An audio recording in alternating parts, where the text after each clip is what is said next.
Join us for our upcoming fundraiser, A Feast for the Senses, at Ardmore Music Hall on September 29th to help HRN expand our table and provide even more resources to the next generation of food storytellers. This is going to be an unforgettable night of flavors, crafted by Best of Philly chefs Randy Rucker and Eli Collins, with sounds curated by Philly-based Spaga featuring Aaron Magner, and conversations inspired by Delicious City Philly host Eli Culp. You can find tickets at heritageradionetwork.org/feast. And if you can't make it to our fundraiser, please consider donating to support our education programs at heritageradionetwork.org/donate. You're listening to Heritage Radio Network.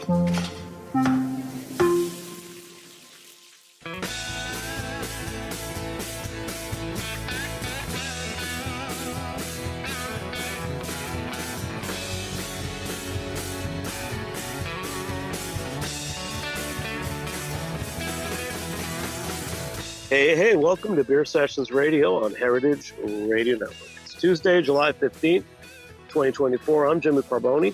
We've been doing the show now for 15 years, and we're celebrating a new website.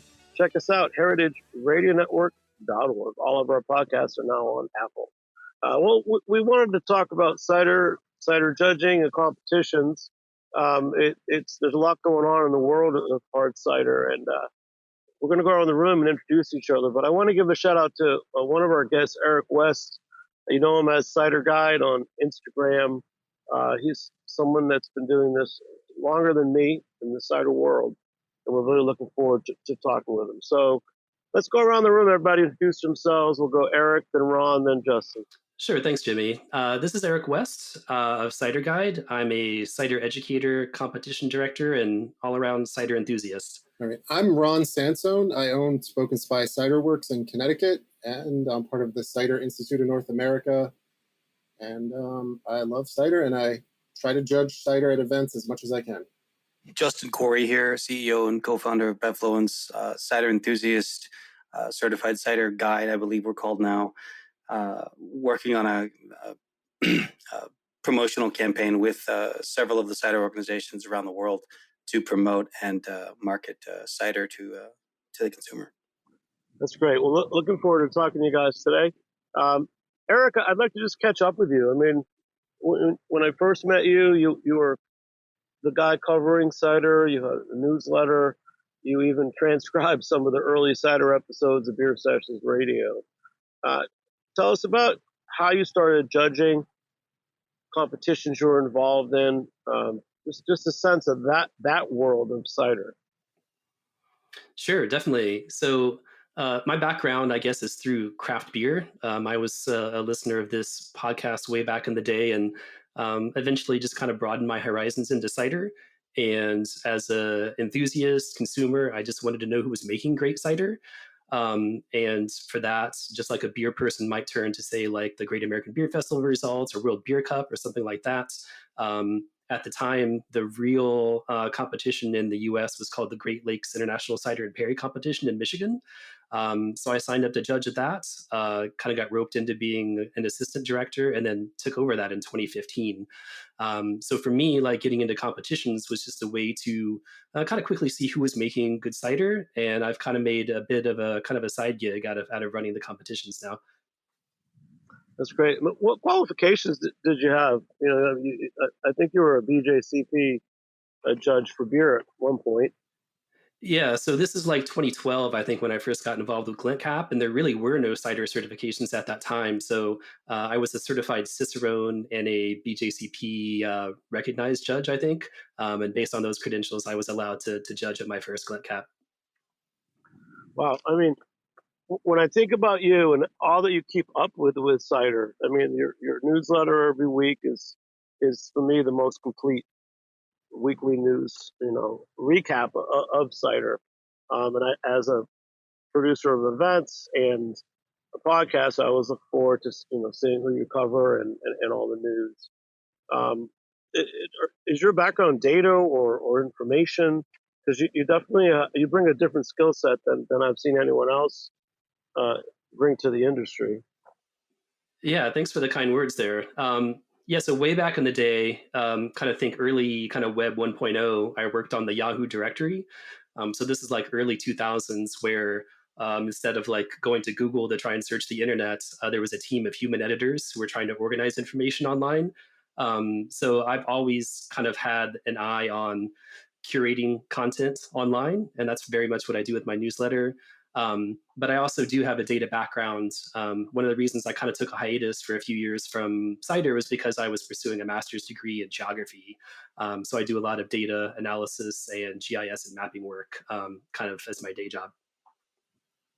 Yeah, and then what was it like when you started doing more at GlintCap? I mean, I'd heard about GlintCap. I think once or twice. I almost went out as a judge. But gosh, a few weeks ago we talked with Barry Rook from Canada and Ontario, and he talked about all the prizes he was winning. What is GlintCap? I mean, I know what it is, but in your reality of nuts and bolts, what is it? Yeah, so maybe Ron can follow up and back me up on some of these things. But when I first got involved in 2012, there were roughly 300 entries. One of the unique things about GlintCap is that it has a non-commercial amateur division as well as a professional commercial division. So split between those two divisions, there were roughly 300 entries at the time.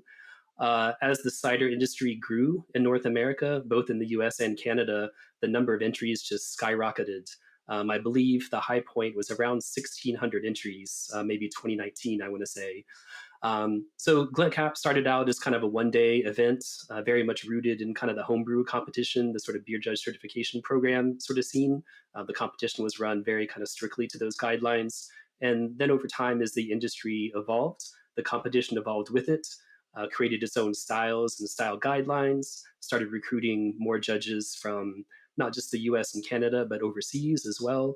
And to the point where it quickly became not just the biggest cider competition in the US, but by far the largest competition, at least by number of entries in the world.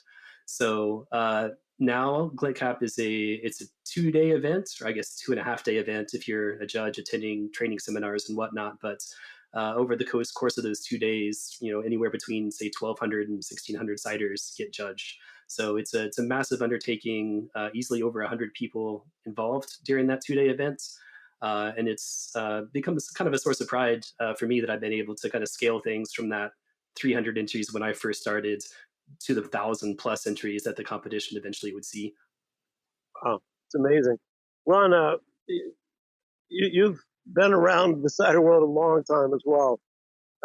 Anything you want to say about Eric and GlintCap? Yeah, I mean, GlintCap was the first cider competition I entered, and it was a eye-opening experience. It's like there's a lot of cider out there. Everyone in cider is great people, but I entered non-commercial, won a bunch of medals, and said, "Hey, maybe I should pursue this." And I ended up opening a cidery probably 5 years later. So it's a great experience. So when you used to submit in the early days, were there categories? What were you looking for? You just sent in a cider and said it's a strawberry rhubarb cider. Yeah, it would be just basically, I was in homebrew groups. I started making beer before cider just because I had a beer making kit given to me. But I was always a cider fan and realized I could make cider with all the equipment. So started making the cider. It was pretty basic stuff. And I think the categories were not really that well defined by BJCP. It was, not as many options. It's evolved. So I think it was just like basic, dry, sweet, things like that.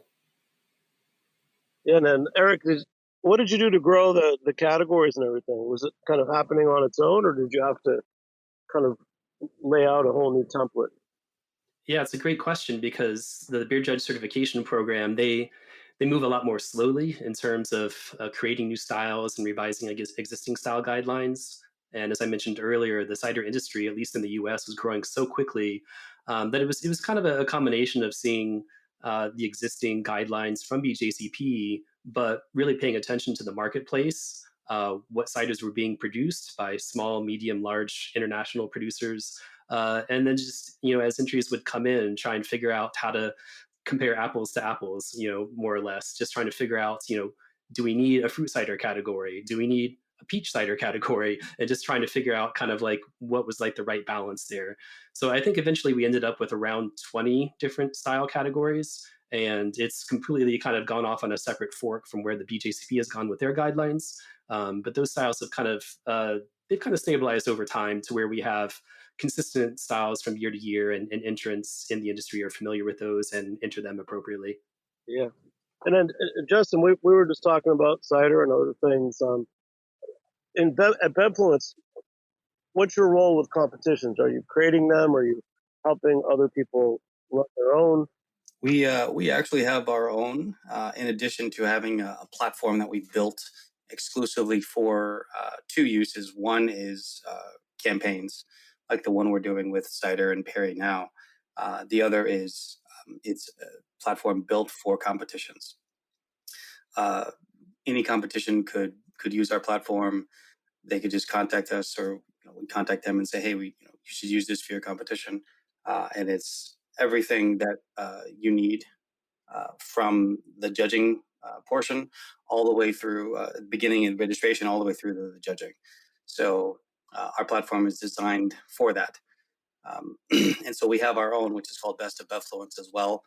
It's really geared more towards sort of an end of the year wrap up of what the most interesting things we either tasted or the people that we talked to. We have a group called Bevfluencers, which is short for sort of a shorthand for beverage influencer. So the top. It sounds like my aunt Bev. Yeah, there you go. Bevfluencer. Bevfluencer, yeah.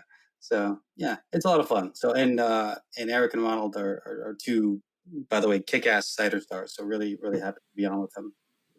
Well, that's cool. If I were an aspiring cider maker, and I wanted to cheat the system for the categories, what's the most popular style or category at something like a Glint Cap, Eric? Yeah, I would say for commercial entries, generally the largest style category would be fruit cider. So this is a cider to which other fruits have been added. That would probably be the most popular one, I would think, year after year. And after that, probably what we would call a heritage cider. So heritage cider is roughly defined as one that uses apples that are maybe not specifically grown for cider, but they are kind of a dual purpose in that they could be grown for fresh eating, or they could be grown for culinary cooking uses, or they could be used to contribute aroma or tannins or things to make a really interesting cider. So that heritage cider, I think, is probably the most entered one after fruit cider year after year. And then beyond that, we have other styles that would be for, say, ciders made in the English or French style. We would call that traditional. A natural cider, so maybe those as produced like in Asturias or the Basque Country in Spain. And then various other categories, hop ciders, botanical ciders, wood age ciders, just like I said earlier, to try and kind of have like with like in the judging, so we can really kind of spotlight the best producers of ciders in that style. I've been to some local tastings where you're sitting in small groups. Things are blind. You kind of know what style or product you're drinking, but you don't know that much. And I find that it really comes down to the quality of the judges more than anything else. How do something like Glint Cap pick judges? Is there a qualification to be a judge? So increasingly, the American Cider Association has developed an entire education program. Their level 1 education program and examination is called Certified Cider Guide. And the level 2 is called Certified Palmier. So there are cider-specific endorsements and certifications now. And certainly if a judge had the level 1 cider guide or the level 2 Palmier certifications, that would go a long way to increasing their likelihood of being selected as a judge. But in general, I mean, personally, I like to see judges from all different backgrounds, people who work in hospitality, people who may have experience with wine or spirits or beer or other beverages.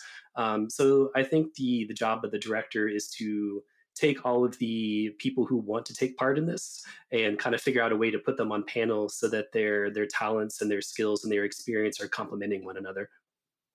Yeah, but when you guys judge, what are some of the hardest things to define in your group? I mean, Do you agree on dryness, for example?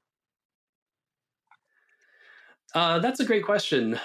Generally, a cider, unless it was being entered in a style that was specifically labeled as dry or labeled as sweet, generally the judges would just be kind of approaching what's in their glass and judging it on its own merits, not necessarily on how the cider maker entered that cider into a particular style. So I think it's more just the hardest part is calibrating the judges within a given panel, and then calibrating judges across the entire judging. And I think the only way that you can really do that is to have people who have gone through the cider guide or palmier examinations, or people who are just such enthusiasts that they've tasted a wide range of ciders. Maybe they've traveled to other cider making regions or countries, and they just have a good sense of what good cider should be. Now, there is a score sheet that has point values, and those point values are translated into award levels: gold, silver, bronze. But generally, we're just looking for that kind of experience, someone who understands the types of ciders that are being made, whether a cider kind of fits in that style that they're judging, and then just a sense of whether this is a world class cider or a cider that has flaws. So that's about the best way I can describe it, I think. Ron, have you judged at Glencap? Several times, definitely. So tell us your experience as a judge.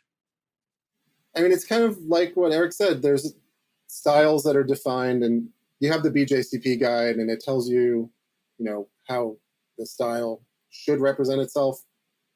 You kind of, everyone drinks the cider, judges it, takes notes, and then we kind of discuss, try to, come to a agreement on point values and, work within that and come up with a final score for the cider amongst the judges. But yeah, and every time I've judged at Glencap, like Eric was saying, the people I judged with were always like, different experience levels, different backgrounds. So it was pretty interesting to see their take on, how the cider matches the style, how it was executed. But behind the scenes for those kind of competitions, how many people are working to, I mean, I assume it's a blind tasting, to prepare the glasses and everything. Yeah, so at Glencap, generally the judges are seated in a large ballroom, say roughly 27 tables of three judges each. So I guess that would be 81 judges if each table has three judges. And then there is a steward who pours samples for those judges and helps the judges with their paperwork. So that would be, I guess, 27 times four. So over 100 people. And then you have everyone in the cellar who's making sure that the samples are at the right temperature and they're being made available to the stewards when the stewards need to pour them for the judge panels. And then people like me who are kind of doing the sort of the data side of things and making sure that all the scores are recorded correctly. And you did a great job from what I've heard. Yeah, it was really rewarding. It's a volunteer position. People are often taking 2-3 days off of work to judge and steward cider for just basically to be fed a few meals. So I was always like shocked at how people wanted to keep coming back year after year. Like they said, they had such a great time, and I think there's just such an energy realizing that every single one of those 100 people you need to pull off a 2-day event where you're judging 1,500, 1,600 ciders. So a lot of really good energy from all the people who take part. Wow. So you've been to other, I know you judged at a cider tasting in Britain and Australia as well.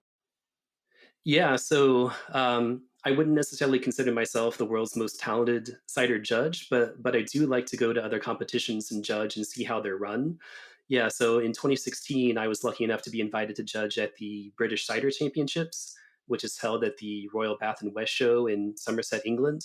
So imagine like a huge kind of state fair with all kinds of agricultural stuff going on, and they have an apples and cider tent where they have a judging of ciders from throughout the UK. So I was lucky to do that in 2016 and meet Gabe Cook, the ciderologist, who, if anyone is familiar with the world of cider, they probably know Gabe. In 2018, I was invited to go to Australia to judge at the Australian Cider Awards, which was another really great experience. And yeah, always looking forward to traveling to other competitions, whether it's to help out behind the scenes or to participate as a judge. But I really enjoy participating and kind of seeing the results of cider competitions as they come in. So that's unusually it has become my niche in the cider world to kind of keep an eye on competitions and run competitions. Yeah. Justin, do you have any questions for Eric or Ron? I mean, having judged quite a few whiskey and spirits competitions myself, I understand the pain and stewarding in the back room as well, and organizing these types of competitions. It's a lot of fun, and I think Eric and Ronald can both back me up on how much fun in the back room it is, compared to how much fun it is to be a judge. So, um, You mean the guys in the back room aren't having fun? Or yes, absolutely. Yeah, it's. I mean, I can't speak to cider, but I assume it's very similar to the way we do spirits, which is everything has to be tasted before it can go out. If there's a flaw, if there's an issue, if something needs to be reflighted, then that has to all get done before the first flights go out. So it's 3 or 4 days. You may only see the competition for 2 days, but it's 4 or 5 days before that of sorting, pre-sorting, micro-sorting, flight sorting, flighting, tasting, and then reflighting. And please, guys, if I'm wrong, back me up on this, but or correct me. But that's generally how it goes back there. And I am curious. Spirits is a little different, but I am curious when you guys feel palate fatigue setting in for you. It's a great question. At Glencap, part of the constraint was that there really are only 2 days in which to judge all these ciders. So probably the maximum samples that a judge would analyze over a given day would be 40 to 50, I would say. And yeah, I think by the end of that in the afternoon, judges are getting fatigued. Um, it is the judging side of thing is very mentally taxing. So I wouldn't necessarily say that the stewarding and kind of the cellar work is more fun, but it is more kind of on your feet, moving around, just kind of chatting with other stewards. And so I do have very talented cider makers who tell me they don't want to judge anymore. They want to work behind the scenes because they've heard it's so much fun. So, but yeah, judging is really mentally draining. You're very, very drained at the end of the day. And I think the stewards get to walk a couple miles in that day too. So. You sound like my wife. I was a whiskey judge earlier this year in London. So I flew out for an hour and a half, but I spent a week out there. So I brought my wife with me, and she always winds up getting stuck helping to steward. And by the end of the thing, I think she was practically running the show, just because she's been doing it for so long. But yeah, it is. And she probably walked 3-4 miles, whereas I just had to sit there and taste whiskey and put down a note. Justin, how did you get involved in this? Because I met you recently, but I don't really know your backstory. Yeah, I started off on the culinary side of things, wound up on the wine side of things, and then eventually got into the spirit side of things. I was working in just moved out to California actually back in the late mid aughts, I guess, and started working for a cider company based in Michigan. But I was their California person, and selling cider from another state is very difficult here in California. So it was quite interesting. It was a lot of fun. It taught me a lot about cider. It's when I passed my certified cider professional exam. And I just really got into cider and brandy, whereas previous I was a really big wine person. I was a really big whiskey person. From my handle and from my experience, I spent a lot of time reading and writing about and teaching about whiskey. So making that transition into cider was interesting for sure. So, and then a couple of years ago, we launched a cider perry and brandy campaign aimed at understanding what cider, how could it be marketed better to the consumer? How can we help brands understand, their markets better? It was an interesting and fun campaign, and then we're redoing it this year with some more assistance from some of the associations, so that we can reach more people, because it's very hard reaching an individual brand and actually convincing them that this is something worth doing. I saw on your site on Bevfluence that you're doing. I mean, you posted about July dry cider, Mhm. Are you running that campaign, or you just made some posts? We're I wouldn't say running that campaign. I'm pretty sure that that ACA, which is the American Cider Association, sort of owns that. We are working with them directly for that campaign this year, sort of spearheading it, helping people understand that, number one, not all cider is sweet, and number two, that there is an entire month dedicated just to dry cider. So we're getting some samples in. Actually, I got 2 boxes downstairs in my booze room that I need to open, and then I think I'm getting 2 or 3 more this week of various dry ciders, along with some mixed in with some other ciders as well, so that we can promote uh, what's really going on in the industry, which is not all cider is sweet. What are you drinking this week for dry cider? I'm pretty sure Portland Cider Company has one coming my way. I've got 1 or 2 out of Canada. And then I'm pretty sure I've got some New York ciders I still need to get through from the Hudson Valley that are bone dry, which is fantastic. So what I'll do is I'll taste them, I'll review them, and then I'll turn around and I'll make cider cocktails. And that's a lot of fun too. Wow. Well, I'm drinking. It wouldn't hurt if anyone's drinking cider. We can mention it. I'm drinking a can of Eden Sparkling Rosé. I remember when Eden first came out with a 500 milliliter bottle of sparkling rosé. It must have been 8 or 10 years ago, and I love having it in cans. We had them at our recent cider feast in Haverhill, north of Boston, and it's the one cider that my wife, who loves dry wine, this is the cider that she said, you know what, I want a case of that. So, Eric, are you drinking cider? Because we're talking cider, and it's what 103 degrees where you are in Virginia. Yeah, super hot. I forgot to grab something from the fridge before we started recording, but yeah, I just went on a recent trip to the Finger Lakes region in Ontario, and yeah, after we finish recording, I'll grab a West Avenue Heritage Dry. West Avenue is a cider maker based in the near Hamilton, Ontario. But yeah, dry cider is really my thing, so I can get behind dry cider July for sure. Great. And Ron, are you drinking any cider right now? Not right now. I'm drinking a seltzer, but maybe tonight. And what are you drinking? It's early out in California, so I'm I drinking love tea. following Spoken Spy. I mean, to me, you're the cider whisperer. And I said, you know, Thank you help coordinate so many shows and people for events. And what are you making these days? Anything new or different, or you got a summer cider? Just came out. I have a blackberry sage, which is really popular right now. The strawberry rhubarb is pretty popular, but overall, people in Connecticut at the places I sell, at least, seem to like sweeter ciders most of the time. And in those, it's like I do a blue raspberry, which is like neon blue. And I do a grape, which is bright purple. So it seems like people are going more towards sweet things when they're at these places. So, you know, talking about dry, I've had ciders that drink dry, but they have colors. Like, you know, in cider feast we do in New England, a few times I've had Far From the Tree in Salem. I love them. They're also dry, but they have bright colors.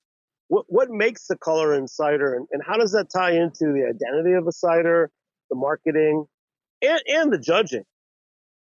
I mean, I think color is important. One of the categories when you judge is visual appearance.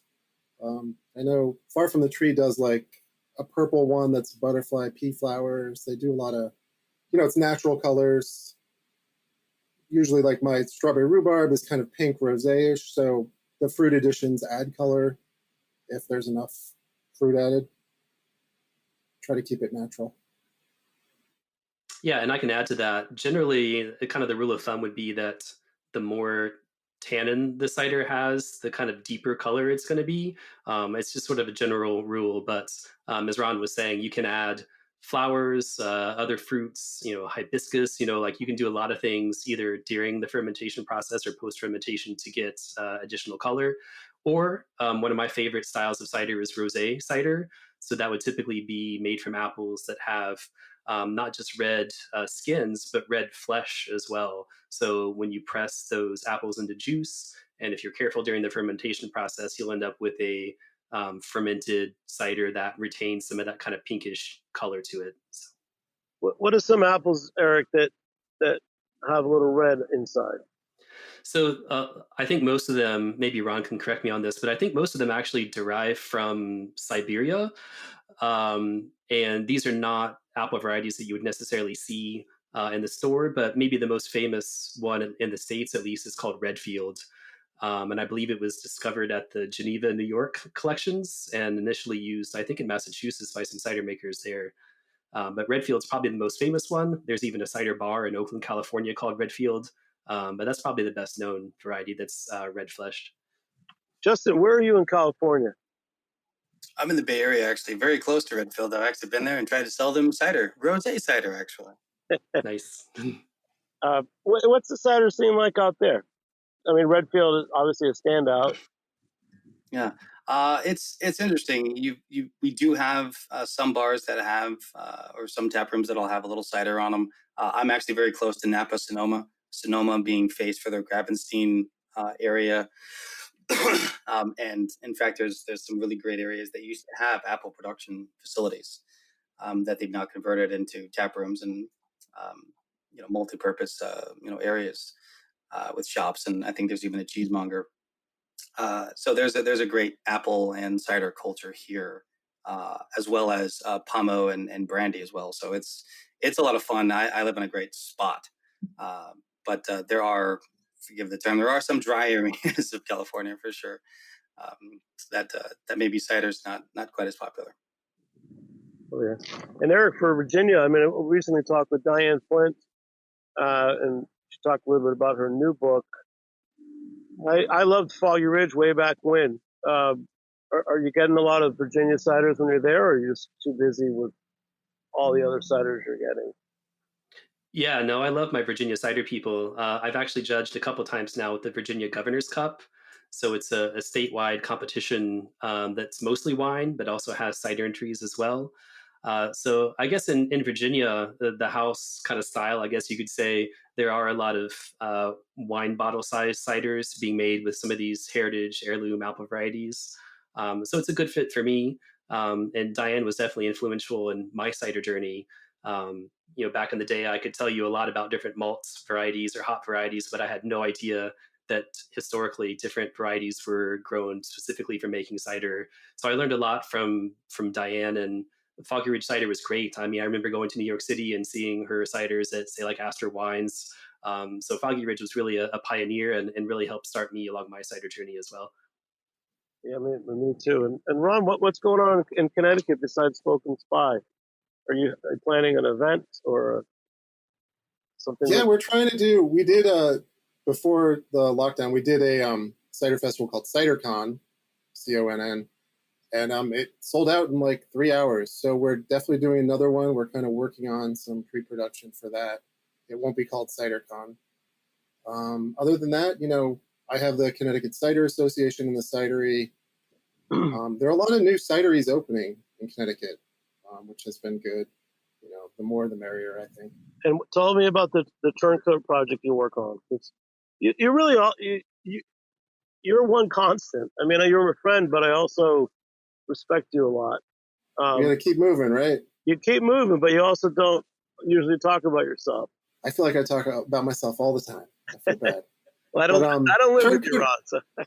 Turncoat's a cool project in Rhode Island in Jamestown. I contract ferment and bottle for the owner of the orchard. It's all older trees and some newer trees. It's in the former estate of Benedict Arnold. So it's a pretty neat historic little piece of property. It's got some old trees that are, I don't think they go back that far, but previous owners planted. Rhode Island greening is like one. It's in Rhode Island, so I guess it makes sense. Yeah, so many of the shows we've done about cider, we talk about old trees, apples, heritage. The ciders I seek out are more like that. When I get a Farnham Hill extra dry that I'm about to open, and so much of what we drink in New York is from the Finger Lakes. Does that come into play in the competitions and the judging, Eric, or does it fall under the heritage cider category? Yeah, it's a good question because at competitions, typically we strip away any sort of geographic references or location so that, the judges are tasting blind and we give them as few hints as possible as to who might be the producer of that cider. Um, the Finger Lakes definitely has an identity and the terroir, I guess you could say, of its own. But generally at competitions, you're just kind of like, you've got what's in the glass, you've got some basic details about it, maybe a sweetness level, carbonation level, alcohol, ingredients. But yeah, no, a lot of the producers in the Finger Lakes are producing what might be termed as a heritage cider for sure. Yeah, it's good. We got off to a good start. We're going to come back and have a lot of questions with each other. We're back in a few minutes on Beer Sessions Radio. All right.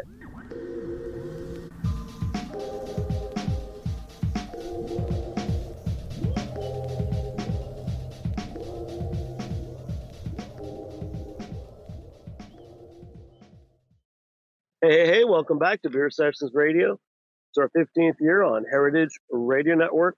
Celebrate us and support at heritageradionetwork.org. So we got a great lineup here. We got Justin from Bevfluence, Ron from Spoken Spy Cider and the Cider Institute, and Eric West of Cider Guide, who I put the show together because I wanted to talk to you, Eric. So thanks everyone for joining in. So way back when, we met. I never met someone with your skill set who was as passionate about cider, and I think you encouraged me to do more with cider. When someone's doing a newsletter every week, you're not so much competitive as you're like, wow, I need to send in an event I'm doing or a radio show, but it also encouraged me to do more. I'm sure you get a lot of rave reviews on that. Yeah, no, I appreciate that, and I do hear really good feedback. I've always tried to Um, I've tried to kind of draw people into the cider category. I'm not very heavy-handed about it. I do like to mention like all the things that are happening in the cider world and let people explore things, like follow the links in my newsletter on their own time. So yeah, I've never really had an agenda as far as trying to promote one style of cider over another or one region over another. I've just really tried to curate all the content that I come across and package it in a way that someone can just quickly scan it in a few minutes and hopefully come away with some new knowledge. Yeah, there's a role of media that we forget. In the old days, if you did things in New York, whether you're opening a restaurant or hosting an event, you would try to get into the New York Times, or then Time Out was very popular, and at some point it kind of devolved into you didn't know what was a primary media outlet for you, and I think that's really important to people, whether they're chefs or event producers or product producers, to know that you can get noticed and that there's actually an outlet for you. I was talking to Justin yesterday, just getting to know him, and he did talk about that cider needs more marketing. Justin, you want to weigh in on that? I know that's part of what you're doing with content creation. Yeah, absolutely. We work across a lot of different craft beverage spaces: wine, spirits, a tiny bit of beer, RTDs, and of course cider and perry. And they're not in a negative way, but there definitely some misunderstandings or some myths that producers, and when I say producers, I mean anyone who makes a product, and especially if they make that product using the land, using agriculture, not just buying neutral grain spirit, or not just buying something and then relabeling it and shipping it off, but people who are farmers who turn around and then produce something. A lot of their effort and energy goes into growing it, producing it, labeling it, and then putting it in a tasting room. And so there's definitely a disconnect when it comes to farm products, on how to market them and how to get them out. So part of our campaign is to help cider and perry producers in the States and around the world to help them understand better how to market, who to reach out to, when you do have something that you want to send out as a media sample. Ronald probably knows. I'm not sure if you get quite a bit of of media attention as far as people reaching out and saying, "Hey, I want samples." Eric, I'm sure he gets a lot of offers for samples, and there's at a certain point, and if his desk looks anything like mine, it's just filled with mini bottles of of things that you have to review, or people want you to review and give them feedback or notes or even attention on social media. So there's a way to market Cider and Perry better, and we're working with the associations and the producers who are involved in the campaign to present that way, so that they understand how to get their products out there. Yeah. And what's the role of CiderCon? It seemed like the recent CiderCon. I'm only talking about it because this year they really went all out. I noticed that non-cider covering beverage media were there, and many people came out of there writing stories about CiderCon. A lot of the cider associations, just like in New York Cider, for example, they hired a number of social media influencers, and suddenly New York Cider handle has a whole new energy. Um, uh, I don't know. Did you guys feel that CiderCon picked it up a little bit this year? I think every year there's like increased, more people know about cider, and it feels like CiderCon does help get the word out to some new people every year, and it just seems like it keeps growing. But I think it's slow, just overall.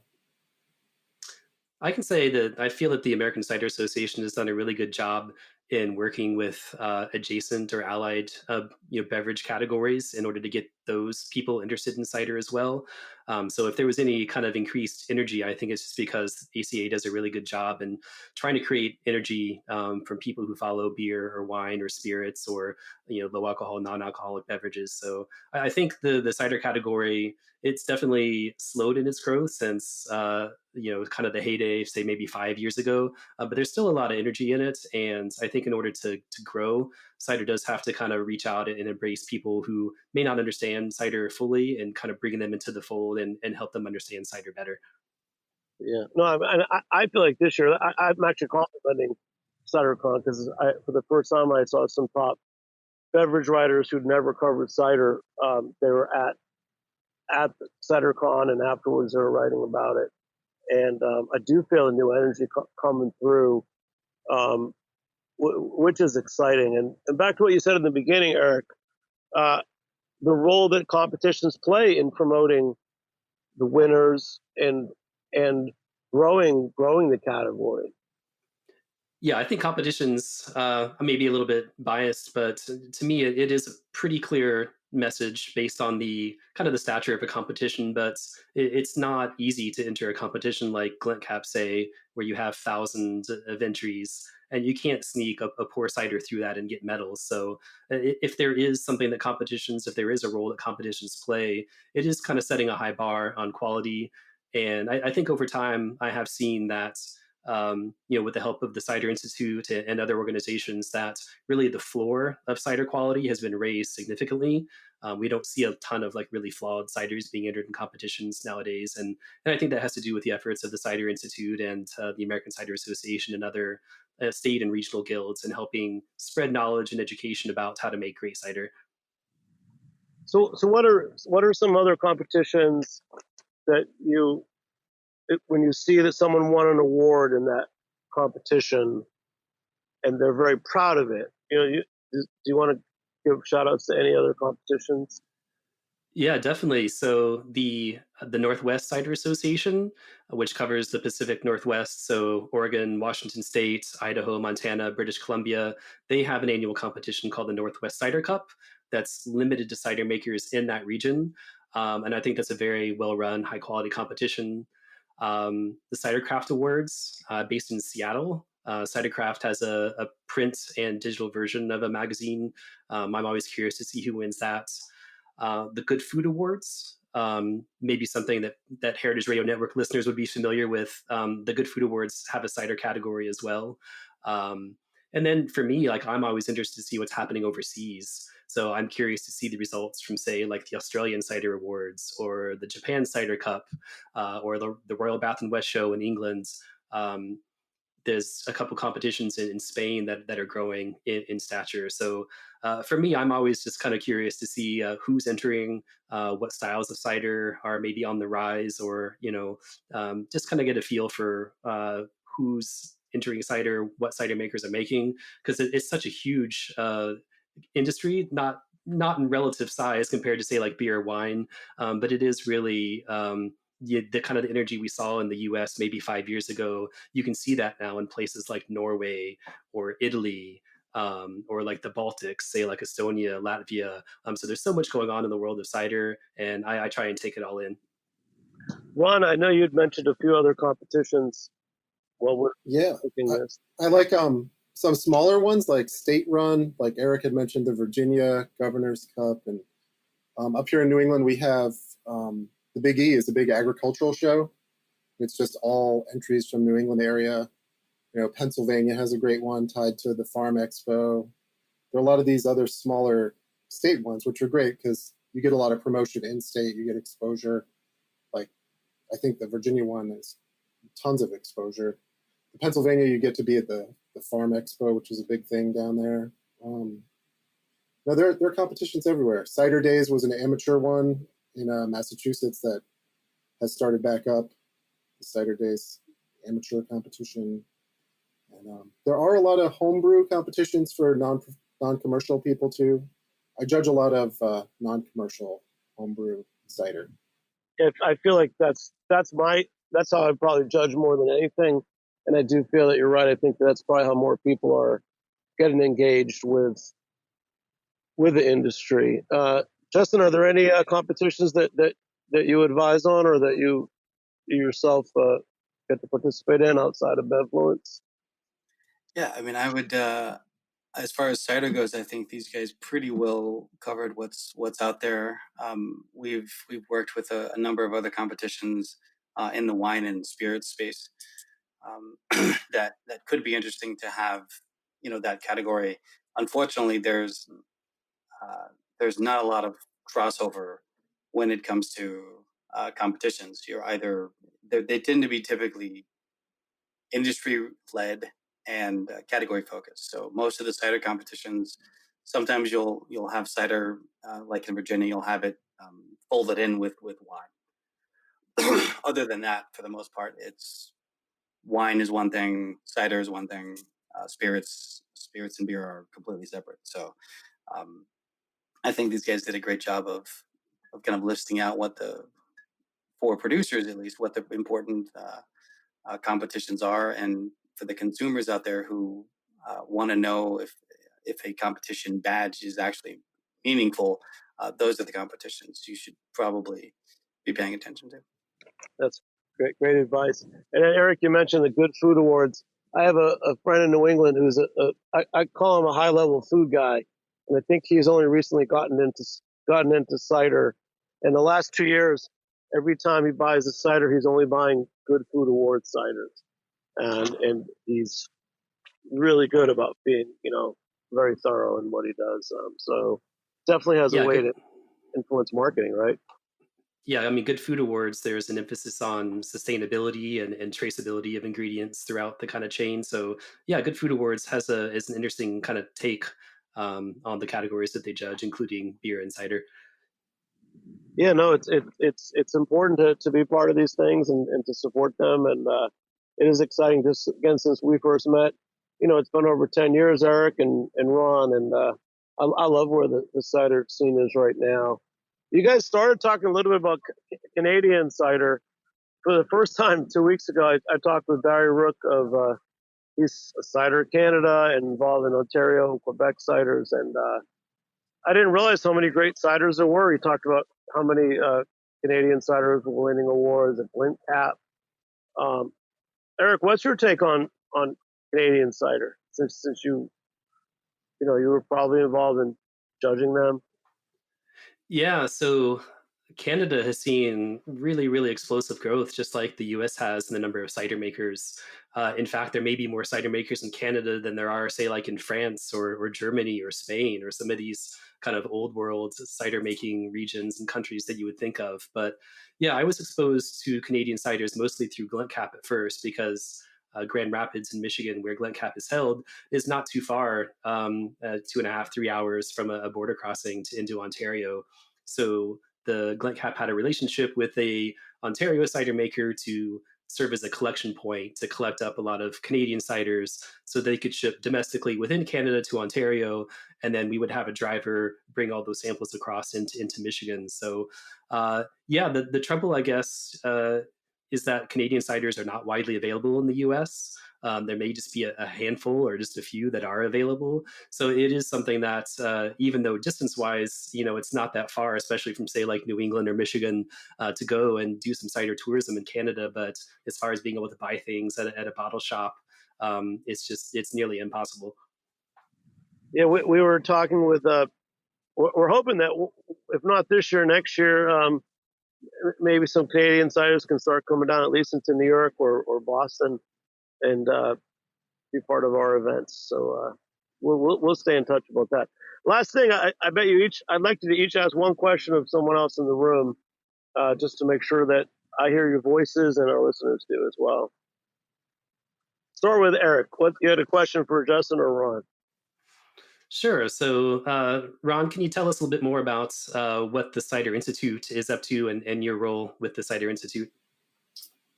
Yeah, no problem. I was the president for a few years. I stepped down, and Brian Burke is now the president. So I'm still on the board. We just kind of try to push cider education for cider makers forward. It's classes online or in person. There's different levels. It's the best thing to do if you want to learn how to not make mistakes when you're making cider. I think that's how it's helped me the most, is help me keep moving forward and keep the cider production clean and predictable, I think. Great. Justin, you got a question for one of these guys? Yeah, I was curious about what Eric's doing next. How can we collaborate, man? We can talk obviously offline, but I'd love to know what you're doing now, what you're doing next. Yeah, great question, Justin. So, as you've heard me speak during the podcast here, GlenCap is in my rearview mirror now. The Michigan Cider Association was able to get enough funding to hire an executive director, and so I've kind of passed the torch on to the Michigan folks there to keep GlenCap running. And I'll be starting a new competition that'll take place in November called the Chicago Cider Cup.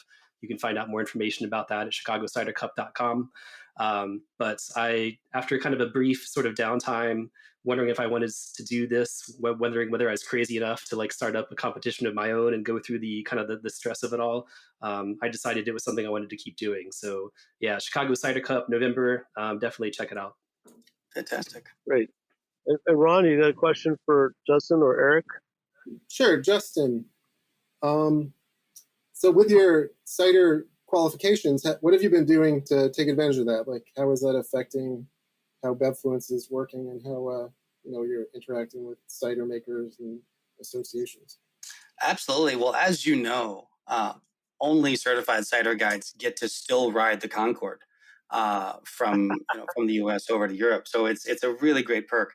I have it actually opened my eyes to new lexicons, because previous, you hear the wine lexicons. There's thousands of descriptors, thousands of terms, and then when I got into whiskey in the very early 2000s. You had a separate lexicon, based off of distillation and oak and aging and all these other things. When I started learning about cider, I was astonished to know, because I do have a culinary background, I was astonished to realize how similar it is to the culinary lexicon, where when we talk about apples, we're talking about food. We're not talking about grains that then have to be processed and distilled in order to make something. We're talking about food that is crushed and then fermented. And it's really cool to have that knowledge and to be able to talk to people about when they say, "Oh, I'm gluten free." Okay, cool. Well, have you tried cider? And then watching their minds get blown. Especially the health conscious consumer out here in California. I'm surprised cider isn't a bigger category. So the being a certified cider guide is kind of cool. I have considered doing the Palmolier exams at some point. I do love to collect, those types of accolades when I can. So yeah, it definitely opens your eyes to to the culinary side of what we're doing. Well, that's a great intro, guy. And talking about the future of cider, someone not too long ago said to me that hard seltzer coming through the pandemic, that's the gateway drug to cider. So that showed that there were a lot of people that didn't want to drink beer, didn't want to drink stronger drinks.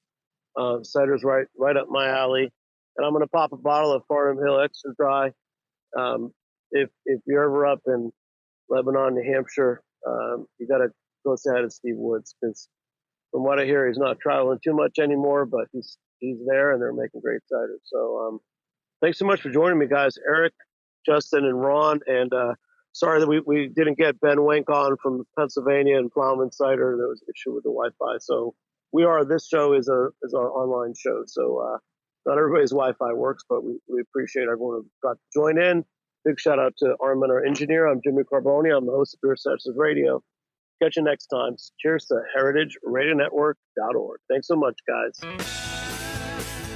Beer Sessions Radio is powered by Simplecast. Thanks for listening to Heritage Radio Network. Food radio supported by you. Keep in touch at heritageradionetwork.org/subscribe.